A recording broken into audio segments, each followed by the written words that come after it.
तो दतिया से बड़ी खबर आपको बता दें, कांग्रेस विधायक राजेंद्र भारती को जेल हो गई है। एमपी एमएलए कोर्ट ने दोषी माना है। भूमि विकास बैंक में फर्जीवाड़े में दोषी ठहराए गए हैं। तिहाड़ जेल भेजे गए हैं विधायक राजेंद्र भारती। कांग्रेस विधायक राजेंद्र भारती ने अपनी मां के नाम से लगभग 10.5 लाख की 3 साल के लिए एक भूमि विकास बैंक में एफडी कराई थी और बाद में 3 साल की इस एफडी की अवधि को बढ़ाकर 15 साल कर दिया गया, जिसे लेकर भूमि विकास बैंक के ही एक कर्मचारी ने शिकायत दर्ज कराई थी और अब इस मामले में जेल भेजा गया है। और ज्यादा जानकारी के साथ हमारे सहयोगी शंकर आनंद हमारे साथ जुड़े हुए हैं। शंकर, कांग्रेस विधायक राजेंद्र भारती को जेल भेज दिया गया है, तिहाड़ जेल भेज दिया गया है, क्या जानकारी है पूरे मामले को लेकर? देखिए, कांग्रेस विधायक को जिस तरह से कहा जा सकता है, दिल्ली स्थित रावजोनी कोर्ट जो है यहाँ से बड़ा झटका लगा है और उन्हें दिल्ली स्थित तिहाड़ जेल में भेज दिया गया है। जिस तरह से अगर मामले की बात किया जाए तो राजेंद्र भारती जो है वो अपनी माँ के नाम पर जो बैंक में जो तकरीबन 10.5 लाख रुपए की एफडी की गई थी शुरुआती तौर पर, वो 3 साल के लिए कराई गई थी, लेकिन उस पर जिस तरह से 13.5% के हिसाब से ब्याज मिल रहा था और उस एफडी की अवधि जो है 3 साल से बढ़ा करके 15 साल की गई थी, तो इसी मामले में बैंक कर्मचारी नरेंद्र सिंह ने कोर्ट में एक शिकायत दर्ज करवाई गई थी और उसी के आधार पर ये मामला तफ्तीश के लिए आगे बढ़ाया गया था। हालांकि ये मामला ग्वालियर स्थित स्थानीय कोर्ट में चल रहा था, लेकिन वो चाहते थे कि इस मामले में उन्हें न्याय मिले, इसलिए इस मामले को ट्रांसफर कराया गया था दिल्ली। और दिल्ली में इस मामले पर जब केस को ट्रांसफर कराया गया तो दिल्ली स्थित जो एमपी एमएलए की जो विशेष कोर्ट है वहां पर इस मामले की सुनवाई की गई और वहां पर सुनवाई के दौरान में जिस तरह से बाकायदा उनको दोषी ठहराया गया है, उसी के आधार पर उन्हें अब तिहाड़ जेल भेज दिया गया है। जिस तरह से अगर देखा जाए तो ये राजेंद्र भारती हैं, ये अपने आप में काफी चर्चित एक विधायक रहे हैं और अगर देखा जाए तो जिस तरह से वो 1985 में, 1998 में, 2023 में वो विधायक बने और काफी वो चर्चित एक विधायक रहे हैं। और ये जो पूरा मामला है तकरीबन 25 साल पुराना मामला है, जब दतिया के पूर्व विधायक राजेंद्र भारती जिला सहकारी कृषि ग्रामीण बैंक जो दतिया के अध्यक्ष थे, उसी दौरान में उन्होंने अपनी मां सावित्री देवी के नाम से जो 1998 में 10 लाख रुपए की एफडी जो कराई थी, उसकी 3 साल की अवधि थी, उसको उससे जुड़ा हुआ ये करप्शन का मामला था।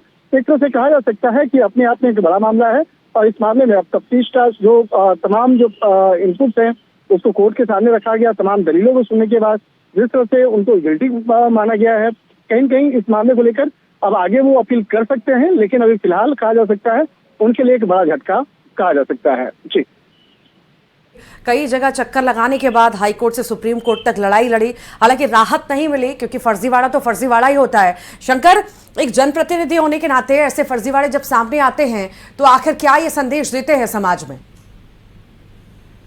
जिस तरह से आरोप है, साल 2001 में जब एफडी की अवधि पूरी होने वाली थी और बाजार में ब्याज दरें काफी कम दर हो गया था, तब राजेंद्र भारती ने अपना पद का दुरुपयोग करके दस्तावेज के साथ में छेड़खानी की गई थी।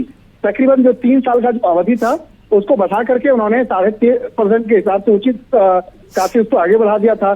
तो पद का दुरुपयोग और एक पद और अपने पावर का जो दुरुपयोग किया गया, तो एक विधायक अगर इस तरह के जो मामलों को अंजाम देता है तो निश्चित तौर से सवाल उठना लाजमी है। और इसी बात को लेकर कई सवाल भी उठे थे, उस वक्त में काफी चर्चाएं भी हुई थी, लेकिन तकरीबन 25 साल पुराने इस मामले में जिस तरह से कोर्ट के द्वारा जो फैसला सुनाया गया है, इस मामले में आने वाले दिनों में कब तक आगे फैसला लिया जाएगा, कब क्या आगे वो अपील करेंगे या नहीं करेंगे, तो देखना लाजमी होगा। लेकिन एक देखना लाजमी होगा क्योंकि ये लंबा ऑलरेडी खिंच चुका है। शंकर आनंद, 25 साल से ये मामला चल रहा है। 2003 में सब कुछ सामने आया, जांच पड़ताल हुई, चीजें सामने आती चली गई और इतना लंबे वक्त के बाद अब जेल भेजा गया है। अभी और कुछ प्रोसेस होगी, अभी और इंतजार हम माने शंकर करना होगा सारी क्लैरिटी के लिए। देखिए, इतना तो स्पष्ट हो चुका है कि जो एक कोर्ट ने फैसला जो सुनाया है, उसी फैसले के आधार पर उनको अब जेल भेज दिया गया है, तिहाड़ जेल भेज दिया गया है। लेकिन आगे जमानत की जो तमाम औपचारिकताएं होती हैं उसको बाद में उनके द्वारा, उनके वकीलों के द्वारा पूरा किया जाएगा।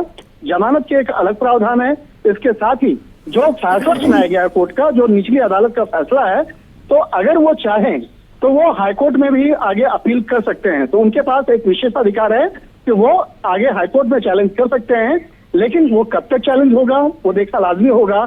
और एक 25 साल पुराने मामले में जिस तरह से इनको एक बड़ा झटका लगा है, तो एक तरह से कह सकते हैं कि इस मामले में हालांकि उनके द्वारा भी कोई औपचारिक तौर पर जानकारी नहीं दी गई है, लेकिन जिस तरह से राजेंद्र भारती के खिलाफ जो भ्रष्टाचार का आरोप लगा था, अपने पद और दस्तावेजों के साथ छेड़खानी का जो आरोप लगा था, इस तमाम मामलों की गंभीरता को देखते हुए कोर्ट का जो एक फैसला है वो पिछले काफी दिनों से मामला चला आ रहा था।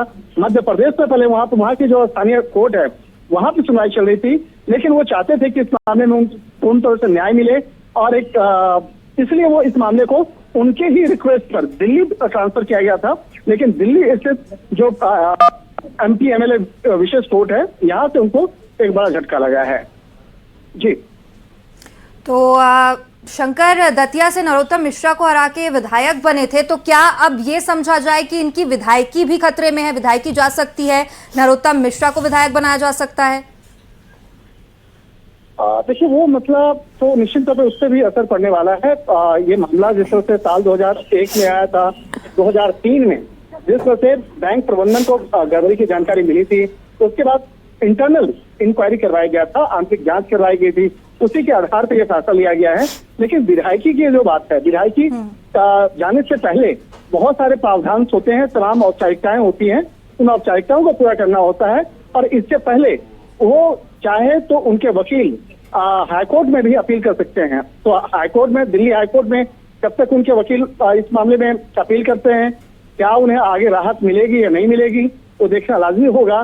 फिलहाल एक तरह से कह सकते हैं कि राजेंद्र भारती को एक बड़ा झटका लगा है और दिल्ली स्थित MP MLA की जो विशेष कोर्ट है, जिसे हम लोग राव रेवेन्यू कोर्ट के नाम से भी जानते हैं, यहाँ से उन्हें बड़ा झटका मिला है और उन्हें फिलहाल दिल्ली स्थित तिहाड़ जेल भेज दिया गया है। जी जी जी, वाकई देखिए मामला क्योंकि देखिए अब ये जब सामने आया है, सारी चीजें खुली हैं, जेल उन्हें भेजा गया है, लगातार ये भी हो रहा था कि विधायक साहब लगातार ये भी दबाव के आरोप लगा रहे थे नरोत्तम मिश्रा पर कि लगातार उनके परिवार पर, उन पर, उनके केस को और ज्यादा मजबूत करने पर दबाव दिया जा रहा है, उन्हें जेल पहुंचाने की साजिशें हो रही हैं। तो आखिर इसे फिर किस तरफ से देखें?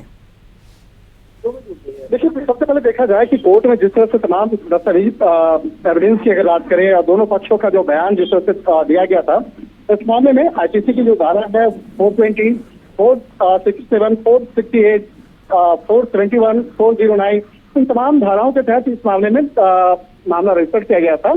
और इस मामले में तफ्तीश की जो प्रक्रिया है पिछले काफी सालों से चली आ रही थी। लेकिन इसमें से कहा जा सकता है कि बैंक प्रबंधन ने गड़बड़ी की जो जानकारी मिलने के बाद, जिस तरह से इंटरनल जांच करवाने के बाद, उनके खिलाफ एक बैंक का जो अधिकारी है वही इस मामले में शिकायत करता थे, उन्हीं के आधार पर यह कार्रवाई हुई और आखिरकार आज उन्हें राव रेवेन्यू कोर्ट से तिहाड़ जेल भेज दिया गया है।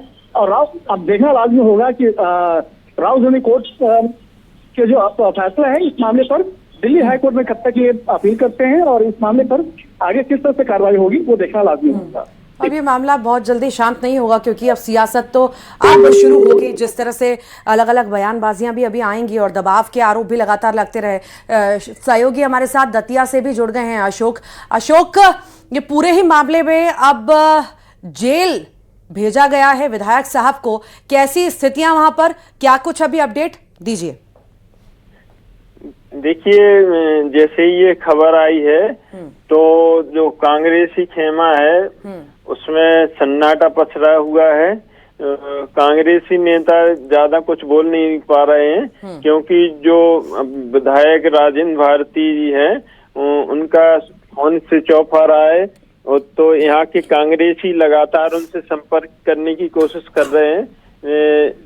हालांकि कांग्रेस के नेताओं ने ये पुष्टि जरूर की है कि फैसला पक्ष में नहीं आया है।